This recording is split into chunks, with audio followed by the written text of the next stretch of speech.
भूतिया बेगुनकोड़ा railway station पश्चिम बंगाल के घने जंगलों के अंधेरे में डूबा हुआ एक पुराना रेलवे स्टेशन था जिसका नाम बेगुनकोड़ा रेलवे स्टेशन था। यह जगह अब उपेक्षा और समय के प्रभाव से खंडहर में बदल चुकी थी, लेकिन इसकी रहस्यमयी और भयानक कहानियां आज भी जीवित थीं। स्थानीय लोग इसके आसपास जाने से डरते थे क्योंकि यहाँ की सिहरन भरी कहानियां और भूतिया गतिविधियां वर्षों से उनके बीच चर्चा का विषय बनी हुई थी। अर्जुन एक युवा इतिहासकार था। जब उसने बेगुनकोड़ा रेलवे स्टेशन के बारे में सुना तो उसकी जिज्ञासा ने उसे यहां आने पर मजबूर कर दिया। उसे लगा कि यह स्टेशन उसके शोध के लिए एक अनमोल खोज हो सकता है।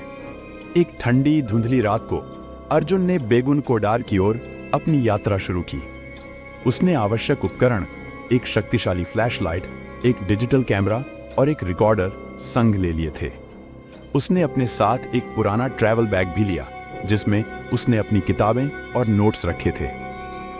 अर्जुन ने सोचा कि यह यात्रा उसके लिए बहुत महत्वपूर्ण होगी और वह पूरी तैयारी के साथ यहां आया।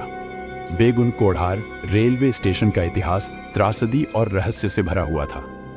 स्थानीय लोगों के अनुसार यह स्टेशन कभी एक महत्वपूर्ण रेल मार्ग था, लेकिन यहां एक बड़े रेल दुर्घटना ने सब कुछ बदल दिया। एक रात एक ट्रेन जो यात्रियों से भरी हुई थी यहां अचानक पलट गई। दुर्घटना में दर्जनों लोगों की मौत हो गई और इसके बाद से स्टेशन पर अजीब घटनाएं होने लगी। इस दुर्घटना के बाद बेगुनकोड़ा रेलवे स्टेशन पर अजीब और गरीब घटनाओं की रिपोर्टें आने लगीं। लोग यहां रात बिताने से डरने लगे और जल्द ही स्टेशन को बंद कर दिया गया। स्टेशन का नाम स्थानीय लोगों के बीच एक भयावह कहानी के रूप में फैल गया। अर्जुन ने स्टेशन के पास पहुंचते ही महसूस किया कि वहां का माहौल कुछ असामान्य है। जब उसने अपने कैमरे की फ्लैशलाइट को चालू किया तो अंधेरे में उसके चारों ओर बिखरे खंडहर और जंगली पौधे साफ दिखाई दिए। स्टेशन की ओर बढ़ते हुए उसने देखा कि पुरानी बिल्डिंग की दीवारें उखड़ी हुई थीं। उसमें घास पात उग आया था। जैसे ही उसने स्टेशन की बिल्डिंग में कदम रखा, उसके दिल की धड़कन तेज हो गई। स्टेशन का अंदरूनी हिस्सा एक भयानक गुफा की तरह लग रहा था। दरवाजों और खिड़कियों पर जाले थे और पुरानी रेल की पटरियां जंग लगी थी। अर्जुन ने एक पुरानी ट्रंक पर ध्यान दिया जो धूल से ढकी हुई थी और फिर धीरे धीरे स्टेशन मास्टर के कार्यालय की ओर बढ़ा।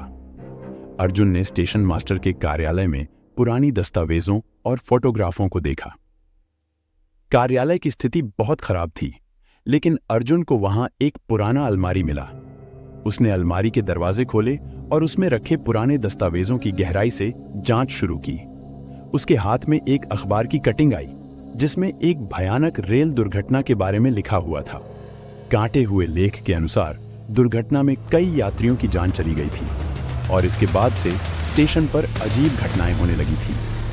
लेख में कुछ गवाहों ने यह भी कहा था कि उन्होंने रात के समय स्टेशन पर आवाजें सुनी और यात्रियों की आत्माओं को देखा।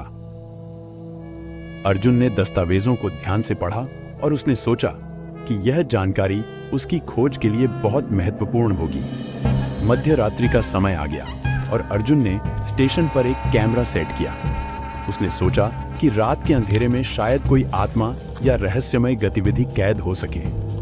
उसकी फ्लैशलाइट की रोशनी धीरे धीरे प्लेटफॉर्म पर फैल रही थी और उसने अपने कैमरे को चालू किया। अर्जुन प्लेटफॉर्म पर टहला और उसके कदमों की आवाज धुंधली रात में गूंज रही थी। अचानक उसने एक अजीब सी हलचल महसूस की।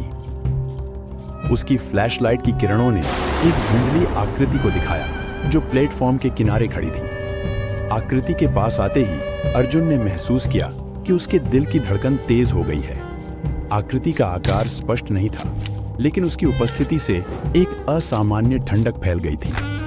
अर्जुन की फ्लैशलाइट झपकी और फिर उसने देखा कि प्लेटफॉर्म पर एक पुरानी जंग लगी ट्रेन आ रही है। ट्रेन की आवाज एक भयानक तरीके से गूंज रही थी, जैसे वह कई सालों बाद चल रही हो। अर्जुन के शरीर में एक सिहरन दौड़ गई और उसने देखा कि ट्रेन के दरवाजे खुल गए थे। आत्मिक यात्री जिनके चेहरों पर गहरी उदासी थी, ट्रेन से बाहर आ रहे थे। उनकी आंखें खोखली और उनकी उपस्थिति भयानक थी। अर्जुन का मन आशंका और भय से भर गया और उसने समझा कि यह दृश्य उसकी कल्पना से बाहर है। जैसे ही अर्जुन ने देखा कि आत्मिक यात्री प्लेटफॉर्म पर फैल रहे हैं, एक भूतिया आकृति उसके सामने आ गई। उसकी आंखों में एक गहरी खोखली नजर थी और उसकी उपस्थिति से एक असामान्य ठंडक फैल गई। आकृति ने एक दुख भरी आवाज में कहा, हमारे साथ आओ, हमारे साथ आओ।